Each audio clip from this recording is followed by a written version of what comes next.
Hello, hello, hello. Welcome to Be Bold America. I'm your host, Dr. Pettis Perry. I'll be flying solo today as Jill has this Sunday off, but I have lots of questions for our guests to keep us busy during the show. Our program today is, can police move from a warrior mentality to one of guardianship? Authoritarianism is antithetical to democracy. The January 6th storming of the U.S. Capitol, the invasion of Ukraine, and the militarizing of police in many of our cities are living examples of authoritarianism in action. Are there any similarities between them? We'll find out in a little bit as we talk to our guests. Our two interview guests today, Dr. William Benet, creator of Polarities of Democracy Theory, and Dr. Joseph McMillan, former president of the National Organization of Black Law Enforcement Executives, or NOBLE, say yes. They say residents often feel as though the police are an occupying force rather than helpful servants of the people in their communities. This must change. Our future depends on it. Welcome to Be Bold America, Joe. Welcome back, Bill. Thank you. Pettis. Glad to be here.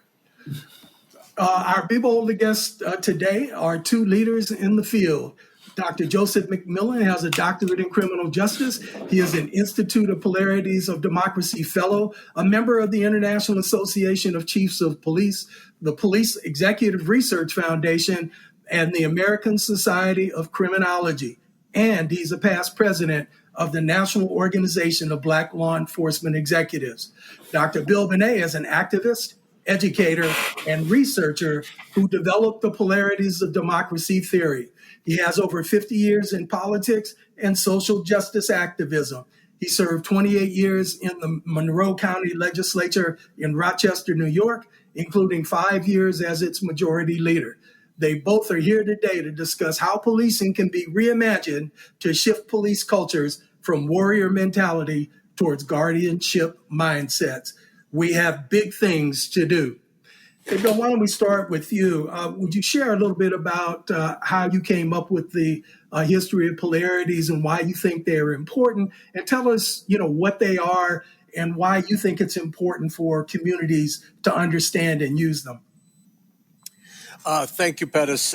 Very quickly, I had spent a lifetime in politics, and while I had many individual successes over the years, my 5 years as majority leader left me with a desire to understand why we were having such difficulty in bringing about systemic changes to address issues of racism, paternalism, all of the vile problems that we have in America and around the world that are preventing our progress as a human species.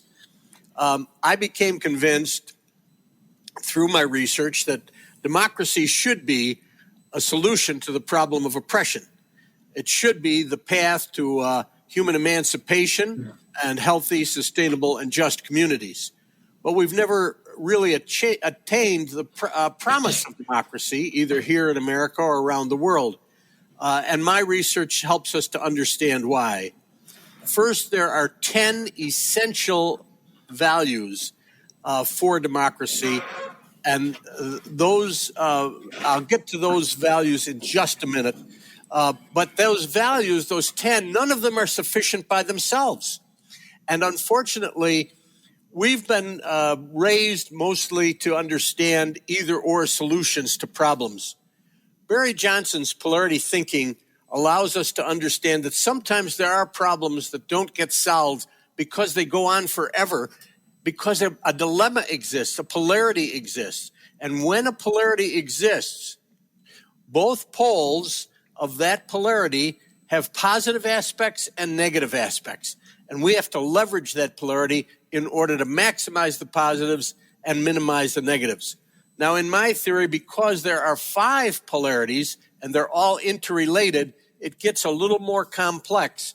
But I think you'll quickly understand that you can't get to democracy unless we get the positive aspects of all 5 of these pairs: freedom and authority, justice and due process, diversity and equality, human rights and communal obligations, and participation and representation. That's an amazing concept and theory, and I've been doing some reading on it. Can you talk about some of the practical applications and how this might work in, in the real world, taking it from theory to actual practice? Yes, the Institute for Polarities Democracy has an entire program that's designed specifically to take the theory and turn it into practice. How we can work with an organization or work with a community to identify the extent to which they are maximizing the positive aspects of those pairs, or failing to by minimizing the negative aspects. And when we get into the specifics relating to policing, I want to turn it over to Joe because he's really the expert in this field. I created the theory and I understand how we apply it, but in individual circumstances, it's going to be applied in different ways depending on what the positives and negatives are being faced by that community. Let me just say one more thing, though, to help you understand the difference between either or thinking and both and thinking. If I decide I want to run a marathon, that's a yes or no decision on my part. But as soon as I make that decision, the question of whether or not I will run that marathon rests on a polarity of rest and exercise. And if I only rest, like me, you ain't going to run no exercise, no marathon. But on the other hand, if you only focus on exercise, if you fail to rest and get the restoration that your body needs, you're not running a marathon either. You need to get the best aspects of both of those poles and minimize the negative aspects in order to successfully run that marathon. Now, your theory is being deployed globally, if I remember correctly. Am I right? We do have people all over the world who are beginning to explore and use polarities democracy. I've had about 20 PhD students so far who've completed their research using polarities of democracy to apply it to specific social problems. For instance, I had John Tobor was a student in Nigeria who was looking at the amnesty program in Nigeria to see if they could strengthen the program by application of polarities democracy and make a number of recommendations for changes in public policy that would help to bring that about. Likewise, my student Emmanuel Agbormbai, another Nigerian student, was looking at the problems of Boko Haram in northern Nigeria and how they could address those problems. So, yes, it is being used around the world. I have another student in Sri Lanka using it to try to stop the oppression of Rohingya in Sri Lanka. And there are others around the world that are engaged with polarities democracy in their local specific instances. Outstanding, Bill. Joe, before we get into policing, how did you meet Bill? How did the two of you come across each other? Well, first off, thank you very much for having me this evening. I was actually a student at Walden University working on my dissertation and had the pleasure of sitting in a session which Dr. Benet was presenting. And very early on, I saw what he was suggesting as an avenue to address what I was interested in working on for my dissertation, which was how we went about managing firearm homicides amongst youth in urban areas. And it was through that relationship that I met Dr. Benet. Outstanding. Well, let's get into some of the policing issues. Would you share with us about the National Organization of Black Law Enforcement Executives? And they got some kudos during the Supreme Court hearings, by the way. Thank you. Who are the members? What is its mission? Is Noble having any positive impact on changing the way that police work and the culture nationwide? Thank you very much for that question. Just as a backdrop, the National Organization of Black Law Enforcement Executives, which is known as Noble, was actually founded in 1976 following a symposium that was developed to address crime in low-income urban areas. That symposium brought together about 60 top-ranking Black law enforcement executives representing over 24 states and 50 major cities in the Washington, D.C. area to participate in that exchange. Through the exchange of those views during that symposium, about the criticality of high rates of crime in Black urban communities and the socioeconomic conditions that led to crime and violence.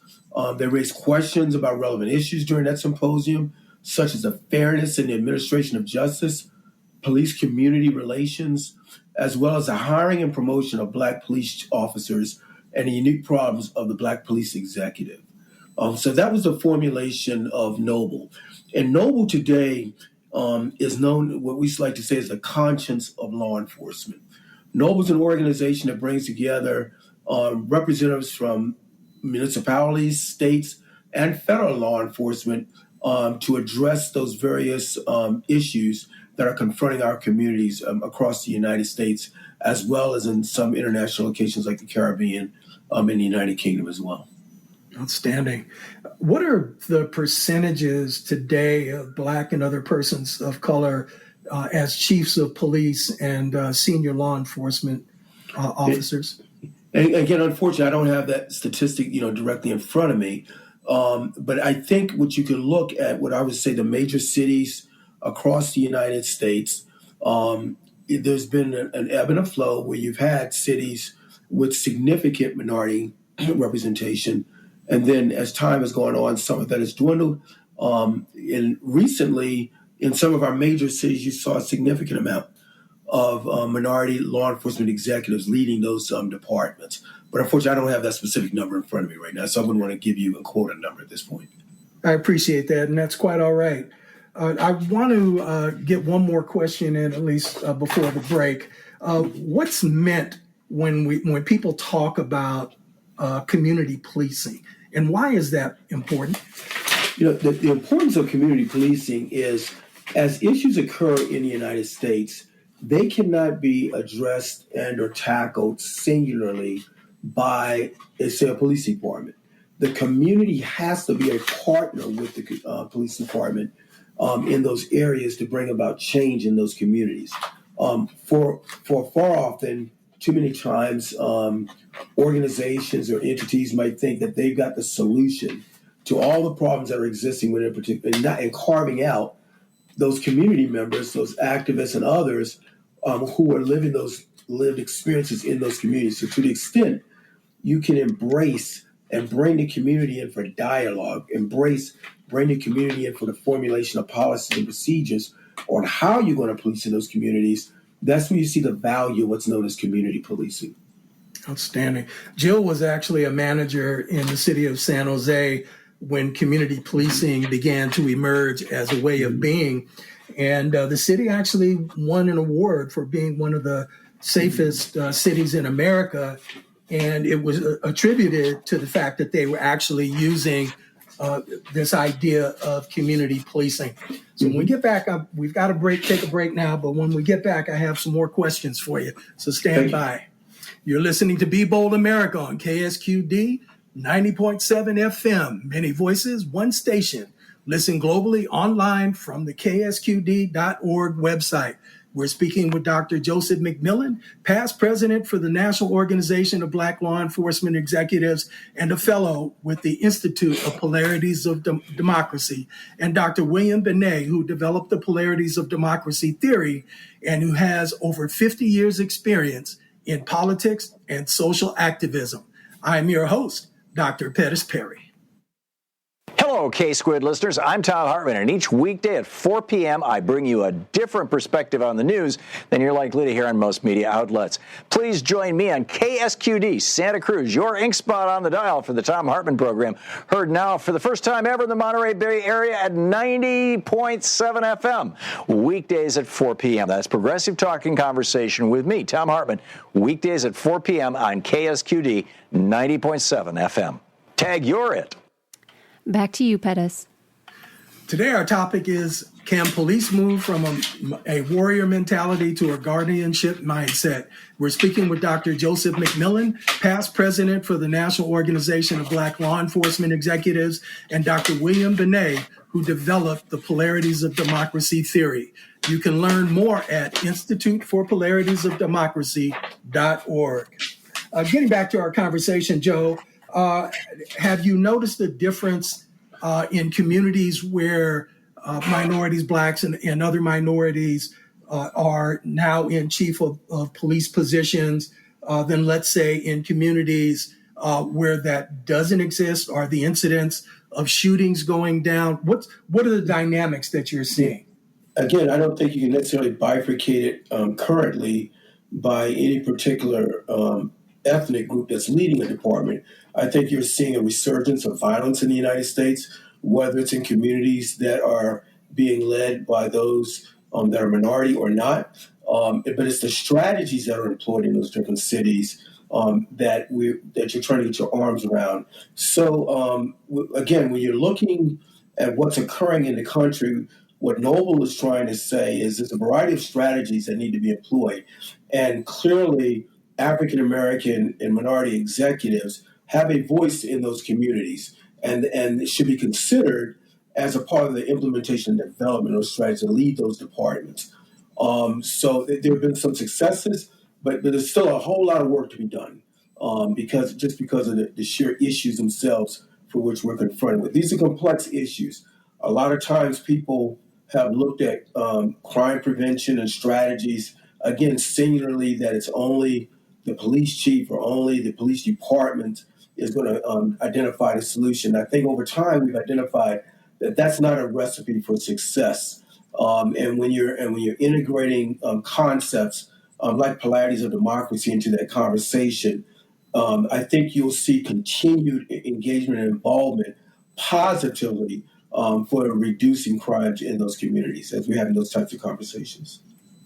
Yeah, part of my research has been on trauma-informed communities, and I've been listening to the increased violence that's going on in our communities.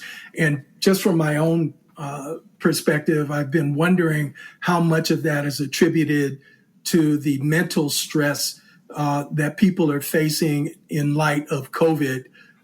Prior to COVID breaking out in 2020. In fact, in 2019, I started some webinars about trauma-informed communities. And at that point, the National Institutes of Health found in a 2013 study that 90% of the people that they surveyed exhibited or spoke to the fact that they had at least one major, what they call seismic event, with the norm being multiple.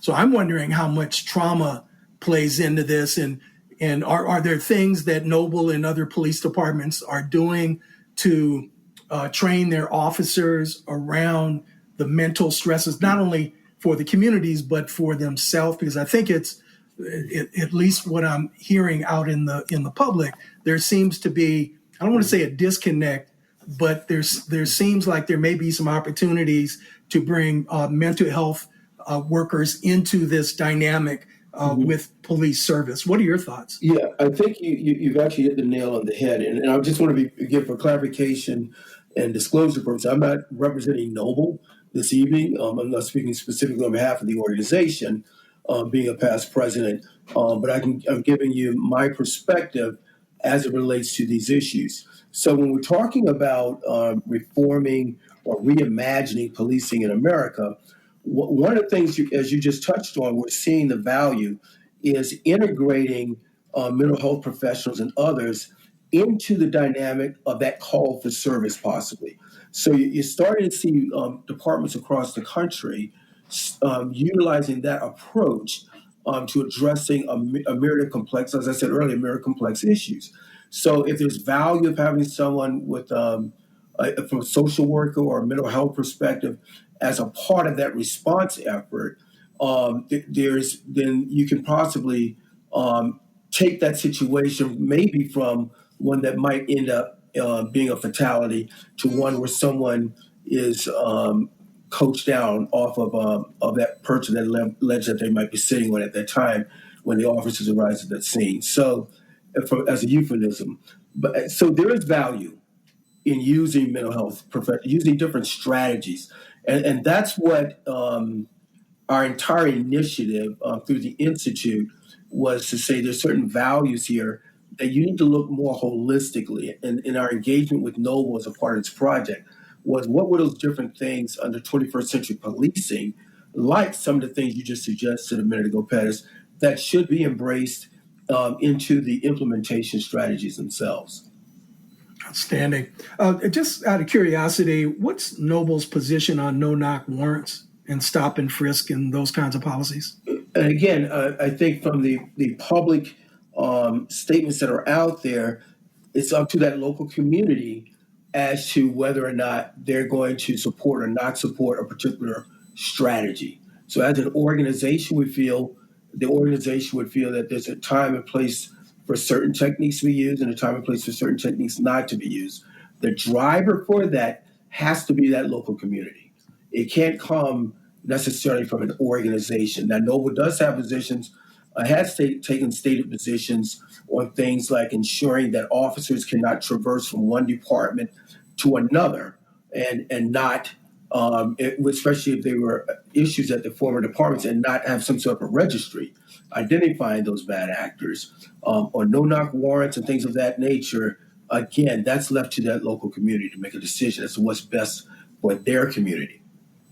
So if I understand, just want to make sure I heard you correctly. So Noble is supporting a registry? Yes, when you're looking at a variety of things, congressional bills that have been offered, like the Police Act bill and others, one of the things that's been concerning to the industry of policing itself is the ability, if an officer is necessarily disciplined in a jurisdiction, leaving that jurisdiction, going to another area and being employed, and the current jurisdiction has no knowledge of that prior disciplinary act. Well, there's no registry, current national registry at all right now that kind of tracks that. So that is one of the areas that as an organization, Noble has in fact been supportive of, that there's a need for that type of data, transparent data, to be made available. And it goes again to the heart of some of those different pillars that we were talking about under the 21st Century Policing Report. So you can't have trust and legitimacy in a system where you can't trust the officers that are in that community. So that type of a registry would be advantageous, yes. Yeah, I agree with what you're talking about. Trust is so important when you're trying to bring communities together. Without trust, you really don't have a basis for true work and people really believing in each other. Well, let me ask this: how is Noble applying the polarities of democracy in its work and the things that it does? Okay, and thank you very much for that question. Just to give you a little bit of if you would, a backdrop, when Dr. Benet and I came together for this current initiative, we actually worked out a memorandum of understanding with Noble as to how we would approach this type of an issue, where you're integrating what we can see, like I said, the lens of polarities of democracy, those 10 essential values into the functionings of policing. So one of the things we did is we formulated a grouping. We took the 21st Century Policing Report, which actually came out of the Obama administration around the 2015 timeframe, and looked at it as somewhat of an architectural blueprint, if you would, for what good policing looks like in our country. So a lot of conversation, as you're aware, Pettis, over the last couple of years about relationships in communities and what could and or could not be done. Some very unfortunate situations ending in the deaths of citizens. This blueprint, this 21st Century Policing Report, gave us the opportunity as an institute to partner with an organization like Noble and leverage its resources and knowledge of police chiefs and executives and those that are within that organization on what some of these terms and these concepts look like in communities. So we took a very strategic look, analysis-wise, of that 21st Century Policing Report. So what Noble asked us to do initially was to look at three pillars of that report. The report was broken down into 6 pillars, and they asked us to look at 3 of those pillars, one being trust and legitimacy, politics and policing, and then community policing and crime reduction. As the project continued on, the organization came back to us and asked us to integrate training and education as well into that conversation of the review and the analysis, which the Institute was able to do on that report. So Noble made its membership available through a variety of surveys that we were able to do at the executive level, as well as its general membership, so that we can get some understanding of certain terminology from the 21st Century Policing Report, as well as identify certain themes that were coming out of that report. And how could the organization then use that information, whether it's for legislative purposes or in communities themselves, to bring communities together to address and make that document a living, breathing document, and something that's not just sitting on a shelf. So the organization Noble has been very active in trying to work with its congressional, at the request of congressional members, at a variety of issues associated with reforming and reshaping policing in America. So there's been a significant amount of testimony that the organization has done, a lot of listening sessions in communities. And now that we've got this body of work, this is another tool in the toolkit that Noble now has as it goes out into communities to engage communities. They have a very active program known as the Law in Your Community right now. And it's through programs like that and bringing others in that you can see the values of these value sets that Dr. Benet so presciently identified as a part of his research. Outstanding. Let's see if we can get one more question in. How do you see the polarities of democracy being brought as part of the training or the retraining of police officers? Is it down at the patrol level, or is this still at an administrative level? No, it's down. I like to say it's down where the goats can get at it. It's just Joe Madison tradition will say it.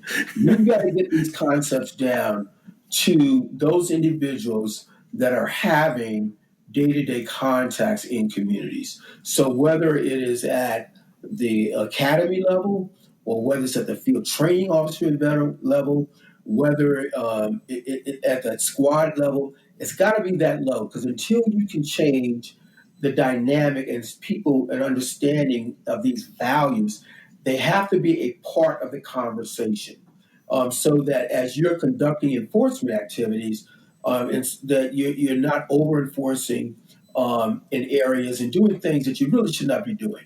It's one thing to have policies and procedures in place, but unless an individual is willing to embrace that as a part of their core being, you will never have change. And the best change comes from the ground up, not necessarily forced from the top down. So it's got to be down there, like I said, where the goats can get at it, at that officer level and that trainee level. That's outstanding. As somebody who studies leadership and organizational behavior, I think you're absolutely correct. You can't bring about change if it only happens at the top. It has to become part of the culture and way of being of the people, inculcated as part of the values, so that people believe in it and will change their behaviors, which is what culture is really about. You're listening to our guests, Dr. William Benet and Dr. Joseph McMillan, and we are discussing how the polarities of democracy theory may be applied to reimagining policing. In addition, if you'd like to be added to our news group, you may text Be Bold America at 22828. That's text Be Bold America at 22828. We'll be right back after this week's Hightower commentary titled A Rube Goldberg Inflationary Spiral. I'm your host, Dr. Pettis Perry. Last July, several GOP senators combined their 5-watt intellects to charge that inflation was rising because of, quote, insane tax and spending spree of President Biden and the Democrats. Never mind that the insane spending is for such sensible, productive, and enormously popular national needs as child care and jobless benefits. Mitch McConnell's rabidly partisan flock saw the chance to politicize the public's legitimate worries about rising prices. You poor consumers are made to pay more for basics, they squawked, because of Socialist Joe's investment in grassroots people. Follow the ricocheting pinball of the GOP's logic. 1, they say that helping hard-hit families induces them to refuse to go to work. 2, this creates blockages in the global supply chain. 3, this causes shortages of everything. 4, this forces corporate bosses to raise all prices, which 5, slams the middle class and poor, so 6, lazy workers cause inflation. Whoa, Rube Goldberg couldn't have dreamed up a more fantastical diagram to deflect attention from what's really happening, namely that instead of an inflation problem, we have a corporate greed problem. Of course, the greedmeisters insist that their pursuit of excess corporate profits has not driven any price surges.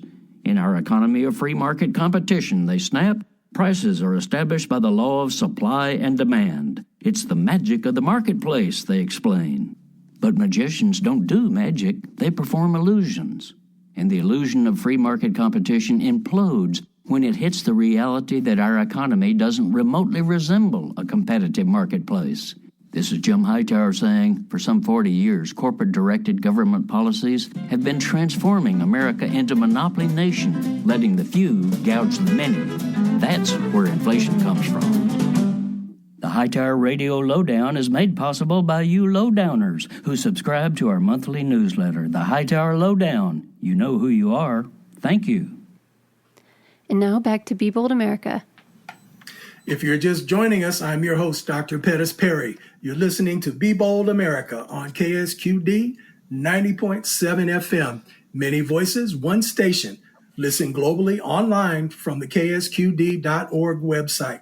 And we're listening to our two bold guests, Dr. Joseph McMillan, past president of the National Organization of Black Law Enforcement Executives, and Dr. William Benet, who developed the polarities of democracy theory. Learn more at their website, instituteforpolitiesofdemocracy.org. Bill, let's bring you into this conversation. You've heard everything that Joe has said. You've got to be a proud papa when you think about the work that Noble is doing. Are there other examples? Well, first, I'd like to hear about your thinking about Noble, but are there also other examples in addition to Noble that you can speak to? Thank you, Pettis. I am terribly proud of the work that Joe has taken on with Noble. That is the most significant work that the Institute has done so far in taking polarities of democracy and helping to address the issues across America. But it is only one component of our anti-racism initiative. And I have to pause for a minute to bring in the whole question of racism and white supremacy. We just had that great editorial by Jim Hightower.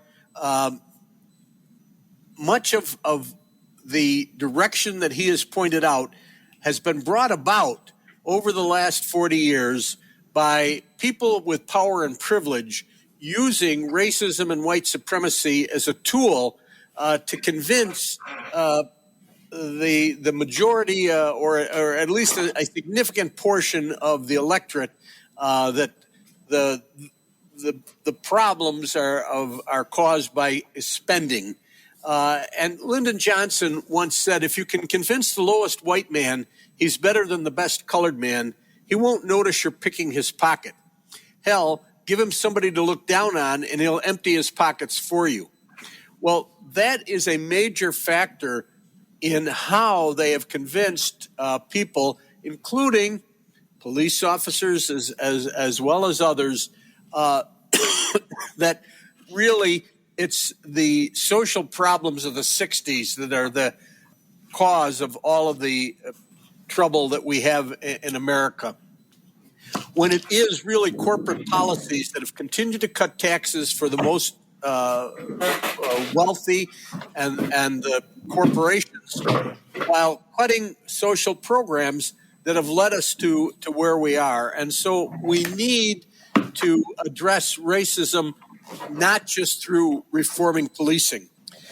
We have to address all of the social problems across America that exist that are causing racial and economic and social disparities that prevent the promise of democracy becoming a reality for all people. Now, in terms of other successes, I'm afraid that I can't point to too many of them yet. We do have a number of initiatives that are aligned with our anti-racism initiative that we're in the process of trying to bring about. change. But Noble is the first organization that has signed on with us. The second was Walden University. Now, Joe and I teach at Walden University. Up until today, all of the research that has been done at Walden regarding polarities of democracy has been done within the School of Public Policy and Administration. But now we are in the process of rolling out polarities of democracy across the entire university. The School of Education, the School of Social Work, School of Human Services, School of Public Health, and and all of the other schools within the university. Through that research, it is my belief that in the coming months and years, and the Institute has only been around for a few years, we're in our infancy, we will be able to find those additional organizations that will subscribe to polarities of democracy and want to bring it into their organizations. In the meantime, we're looking at organizations out there that are already doing good work that maybe you've never heard yet about polarities of democracy, but are on the right track in terms of promoting the kinds of values that we promote, like the NAACP, like the Southern Poverty Law Center, and many other organizations that are pursuing that common agenda for democracy. Outstanding, and congratulations to you and Walden University for expanding the work that's going to be done. Walden has certainly been a leader as a social change institution, so that makes me very happy, and I wish you all well on that part of your work. Now, over the course of this discussion, I've made an assumption that police have a warrior mentality. So let me ask, do police have a warrior mentality or a guardian mentality? And it seems to me that a warrior mentality would see people as other in the psychological sense, as the enemy, and foster a sense of victimhood thinking, and that guardianship mindset would not do that. So Bill, what are your thoughts about something like that? I'm going to turn most of this over to Joe because he deals with the policing. That's his life, and my history has been politics.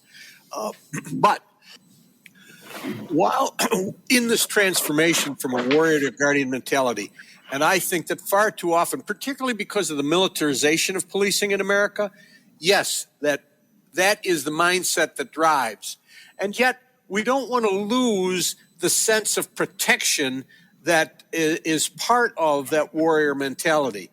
Certainly on January 6th of 2020, it was essential that those brave men and women in blue in our Capitol defended democracy and defended the seat of our democracy and prevented the overthrow of our government. But they were also embracing the guardian mentality.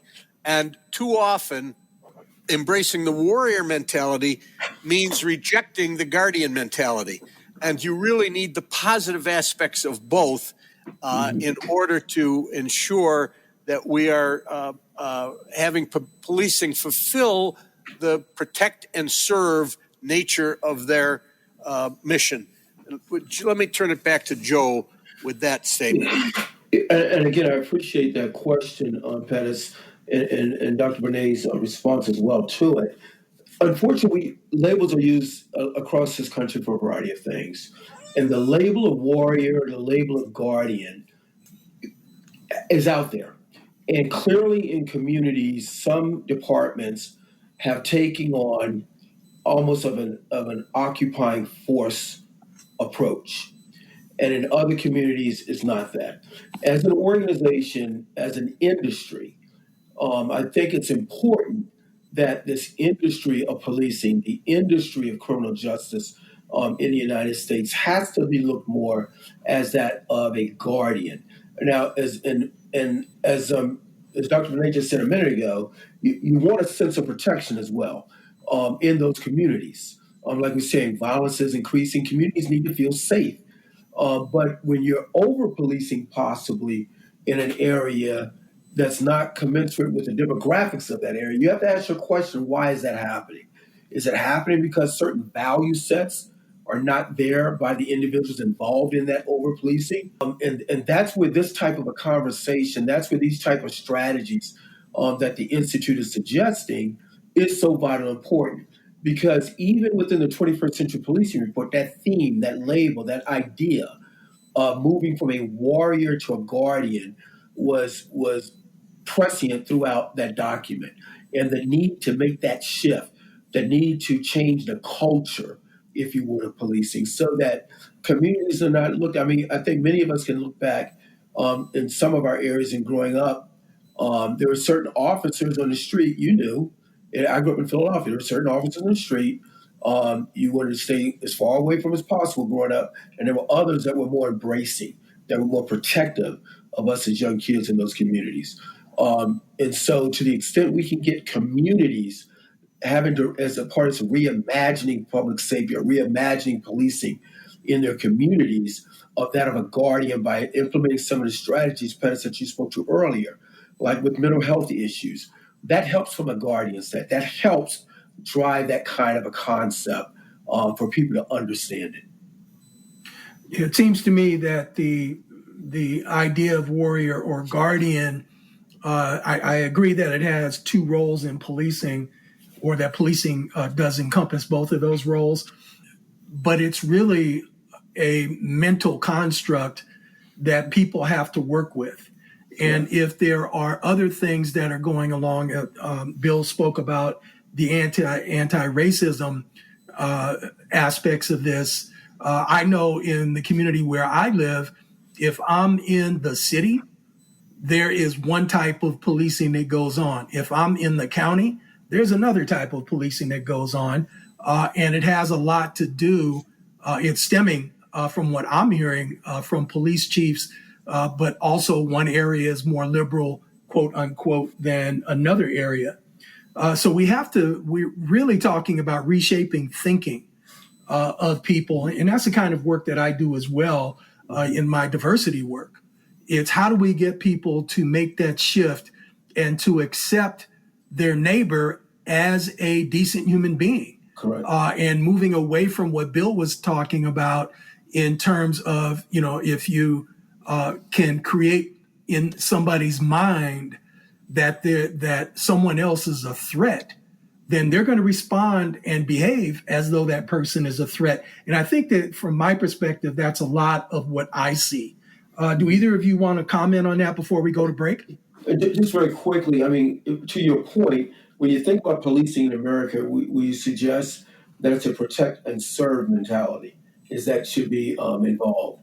And it's that serve part, is where you're getting more into that guardian, if you would, construct, that guardian concept. Because far too often, and again, policing can do no more, no less than communities want it to do in those communities.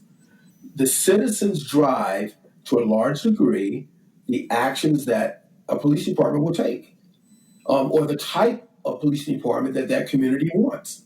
So if that community is saying we want a more service-oriented public safety entity to be our police force, that's what you will have, because you'll develop your laws more appropriately to drive that, as far as hiring individuals that have that type of culture as a part of their DNA. So if a person that's a part of their DNA of that warrior, that they're just going to come and over police and be abusive in communities, that's not good for the industry at all. That's not pretty good for the country at all. That's not good for the community at all. So communities have to drive it, and they control that through their budgets. They control that through who they hire to be that chief executive officer to deal with enforcement activities in those communities. And that's where you got to get back to communities understanding that you have a big play, you have a big say in what policing needs to look like in your community. Yeah, I teach leaders that they have to be willing to take the first step. And I think that many people are afraid of the police or don't know how to approach the police. And it's helpful, I think, when you have officers who engage the community, as we were talking about with community policing. You're listening to Be Bold America on KSQD 90.7, many voices, one station. Want a friend to hear this interview? Be Bold America is available as a podcast. Now you and your friends can listen for free on your favorite podcast platforms such as Apple, Google, Spotify, Radio Public, and many others. I'm your host, Dr. Pettis Perry. Join KSQD tonight at 6 p.m. for Becoming Muslim, produced by The Spiritual Edge. Becoming Muslim explores the motivations and challenges of converts on their uniquely American path of being Muslim. Hear about 4 people who have converted to Islam and how it has shaped their lives. How do they fit into the spiritual landscape of America, and how do they fit into a religion that's often partitioned by nationality and culture? Join us Sunday at 6 p.m. here at K-Squid, 90.7 FM, and online at ksqd.org. Many voices, one station. Back to you, Pettis. Thanks, Emily. Today, our topic is, can police move from a warrior mentality to a guardianship mindset? We're speaking with Dr. Joseph McMillan, past president for the National Organization of Black Law Enforcement Executives, and Dr. William Benet, who developed the Polarities of Democracy theory. Learn more at the Institute for Polarities of Democracy.org website. Joe and Bill, we are coming towards the end of our hour. This has been a fascinating hour. Time has really flown by.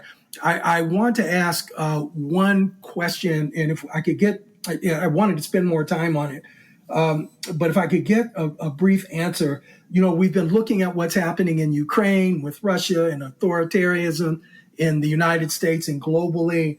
How is there a connection between all of these dynamics that we're seeing in our communities and what we're seeing more broadly globally?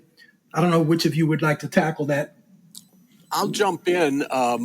I see that in my mind a very strong connection between all of these, and it is the struggle for democracy. Democracy is under attack, whether it's here at home in the U.S. or whether it's in the Ukraine.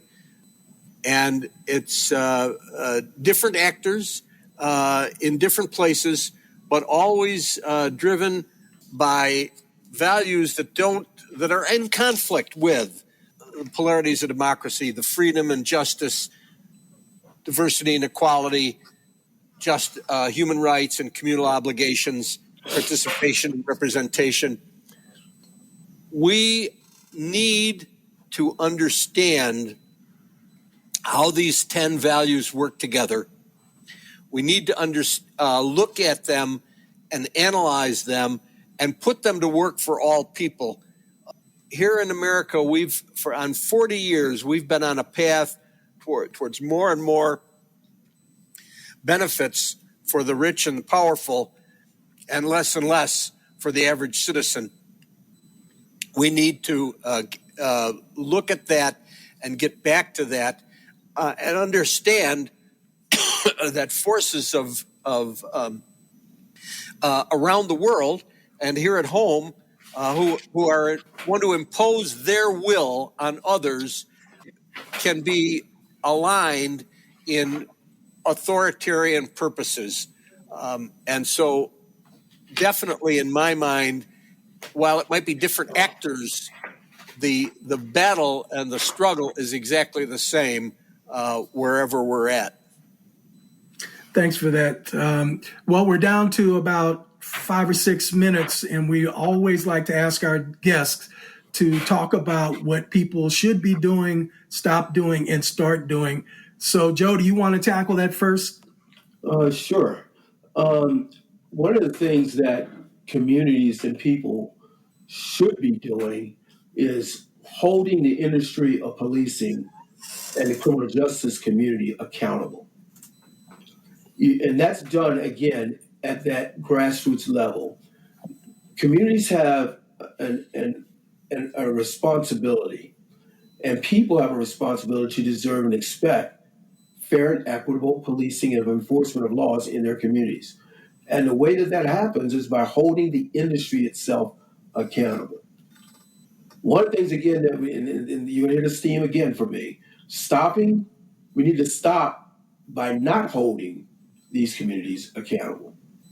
And because, and to the extent that community ensures that it's hiring and retaining those officers or those individuals involved in the criminal justice system in their communities that are going to embrace the various value sets that Dr. Renee and I have been discussing that the Institute believes is essential in democracy. And until we stop not holding those institutions accountable, after all is said and done, more will be said than done. And things will continue, unfortunately, in a negative direction. And again, we need to just keep advocating for policing and criminal justice reform in this country. We have the community and the nation at large has a capability to help make this shift. The industry of policing, the industry of criminal justice will not reform itself by itself. The community is a part of that conversation. Citizens are a part of that conversation. And when we're talking about a democratic society, these 10 essential values that we've discussed today are so important to ensuring that we have departments and agencies functioning in a way that we can, in fact, make for more fair and equitable enforcement of issues across this country. Outstanding. I've been sitting here thinking about warrior and guardian, which is another polarity that should, I guess, be talked about. Bill, your thoughts in these closing minutes? Obviously, I'm an advocate for that we should be making the promise of democracy a reality for all people. We need to stop believing in crazy conspiracies and following false prophets like Tucker Carlson. And we need to start really engaging at a deeper level in the participatory nature of democracy. We all know that we've been told that the price of freedom is eternal vigilance.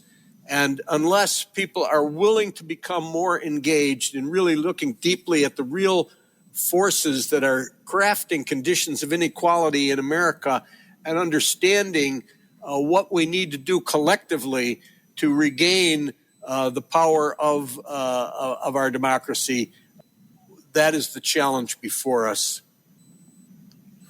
Yeah, it seems to me that we really need to rethink the idea of militarizing the police, because I think that statement, bringing in armored vehicles, not to say that armored vehicles might not be necessary in, some circumstances to get some really bad actors, but the kinds of military vehicles that we've seen and the using of military style uniforms, weapons, the whole thing really just complicates the issue, I think, in some communities, particularly when those items tend to be used disparately between communities, even when the circumstances might call for a different type of response, such as the January 6th response.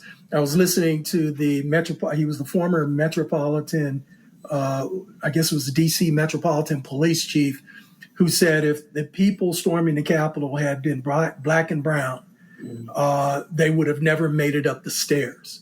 And that's part of the problem, because people are watching how other people are being treated, and it complicates the dynamics when you start looking about the human behavior that's going on. People are not ignorant. They see and they feel what's going on. And I can tell you in the example I used earlier, when I'm in town, I know several of the police officers, and they are very different than the sheriff's department. And that's not to say that the sheriff's department are bad people, but you can see the difference in the way that they behave by virtue of the leadership of the departments. And this is one of the things that you see when you study organizational dynamics. You don't have to have direct confrontation in the store to see what happens when you go into a store if you're a person of color and you're being followed. That's a statement of the leaders in that store. And it's oftentimes certainly not justified. And we've seen the outgrowth of that in terms of the disparate treatment of different people based on the color of their skin and the communities from which they come. So, Joe and Bill, I really enjoyed this conversation, and I know our radio and podcast listeners did as well.